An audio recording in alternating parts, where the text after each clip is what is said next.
You're watching E.T.N, where we don't do news, we just talk entertainment. Share and subscribe.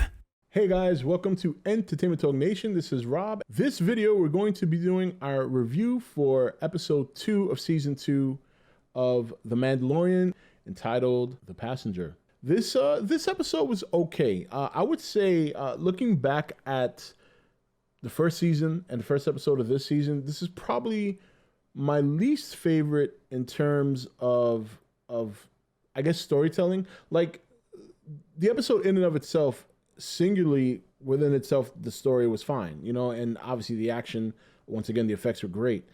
But when you end off with such a banger like you did the first episode, it's kind of a hard act to follow up. Maybe that's why I don't appreciate this episode as much.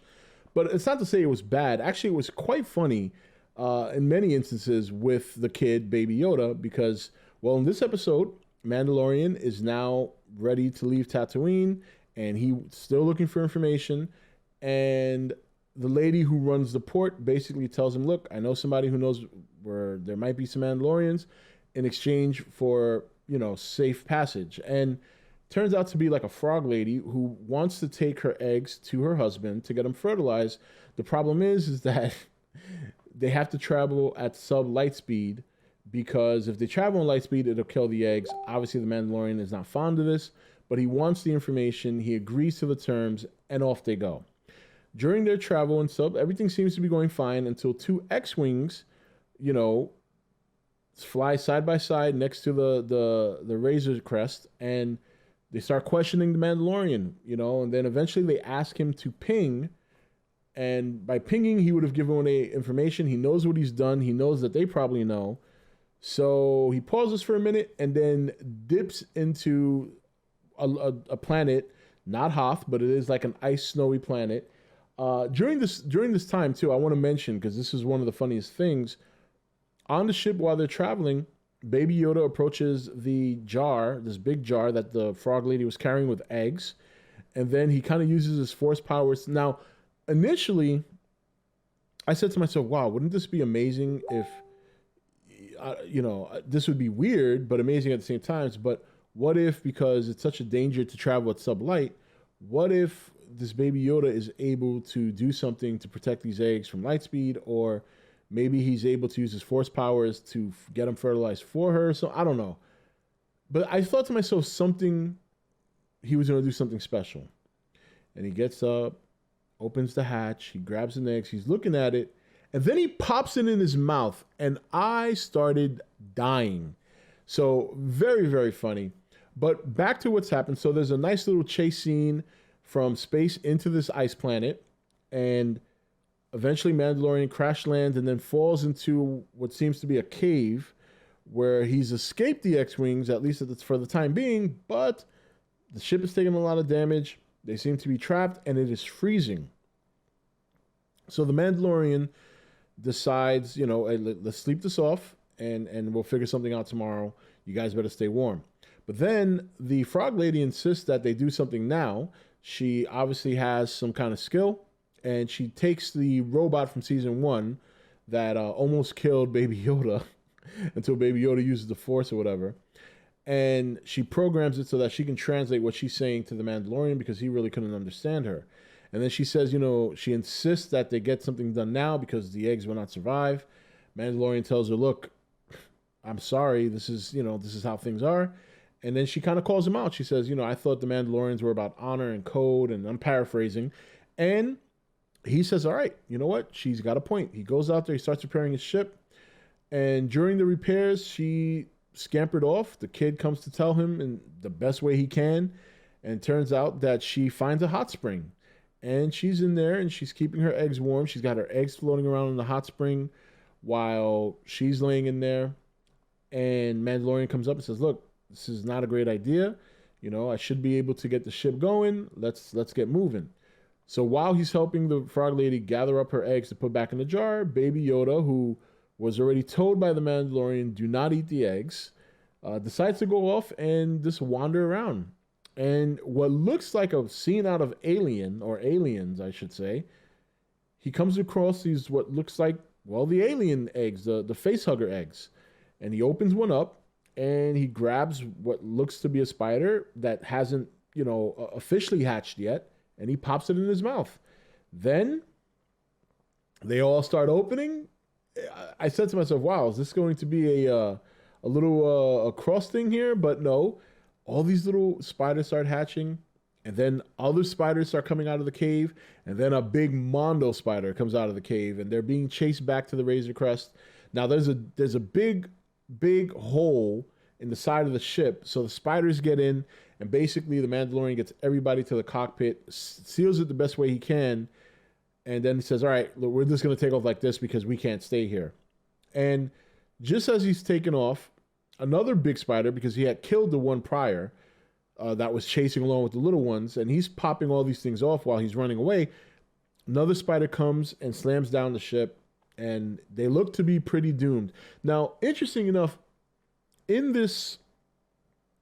the scene, the spider seems to take one of his legs and penetrate the glass of the hull. And the reason I'm mentioning this is because something that happened shortly later. So, and maybe somebody can in the comments tell me what I missed, or maybe it was something that I thought.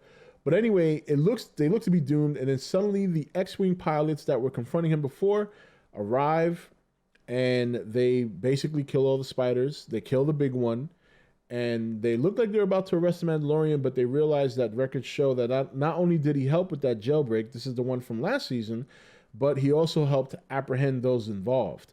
So I thought that was pretty cool, but at the same time, they figured, well, now we're even. They kind of refused to help him, but he manages to get the ship fixed just enough to seal everybody in the cockpit with him as he flies, because that's the only place where he can control the pressure.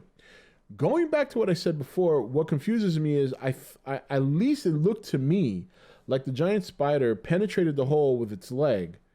So wouldn't they be getting sucked out of the ship unless he fixed it and they just didn't show it, or unless he penetrated a part of the ship that maybe looked like the hole to me, but it wasn't. So I'll have to go back and watch it. But in the meantime, if you guys can comment down in the comment section, let me know. Just clear that up for me until maybe I'll catch it myself. But this episode, in terms of look, again, special effects are great. The frog lady was practical effects until she started hopping. I think that was more CGI. And the spiders were a great design, very different. They had like this mouth that kind of twisted open, and you see all these teeth in there, but they also shot webs. So, and it was, if you're arachnophobic, it would freak you out watching the scene because there were a lot of spiders.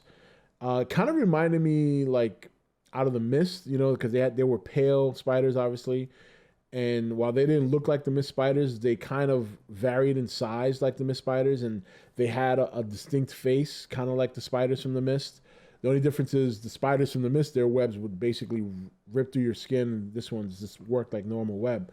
But overall, look, I think the first episode's a tough act to follow. When you have the big reveal, you see the Boba Fett armor, you see Boba Fett at the end. And then this one, we're hoping to see more of either that story or even some of the new characters we've been hearing rumors about. And we really didn't get that. And I guess that's why, to me, it's just not as good.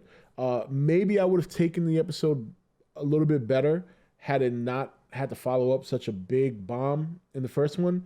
But looking at it as an individual episode, not connected to the overall arcing story, it was solid. It was enjoyable. It had funny moments, had some pretty good action. And if you're afraid of spiders, then it probably had a little bit more of an effect on you. I happen to love spiders. So yeah, I thought it was good. I thought it was good, but not my favorite episode of the many that I've seen up to this point. So for me, it was more, I don't want to say, it was okay. It was better than okay, but I'm looking for the overarching story. I'm really, really intrigued by that right now. And I'm looking forward to seeing some of these new characters. So I was hoping, at least what I'm saying is what the indication that I got from the first episode was that we're going to move things along, move along, move along, but not so much. This was kind of a stopgap, and we'll see what happens. So, but anyway, that's it for my review of episode 2 of The Mandalorian. What did you guys think? Were you guys just as excited or loved this episode just as much as every other episode? Or did you kind of find it like, okay, it was good, but let's keep this moving with the overarching story? So, and let me know in the comment section what you thought. We will be back on, well, we're going to be back this whole week, but in terms of The Mandalorian, we will be back here on Friday at some point too, because I'm probably going to watch it late Thursday night, depending. And we will review the third episode, and hopefully we get a little bit more meat and potatoes in terms of this overarching story, as well as seeing some of these new characters. I'm very excited to see Sabine, because I like that character from Star Wars Rebels.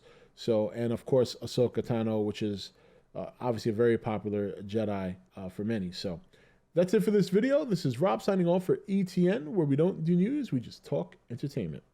Take it easy.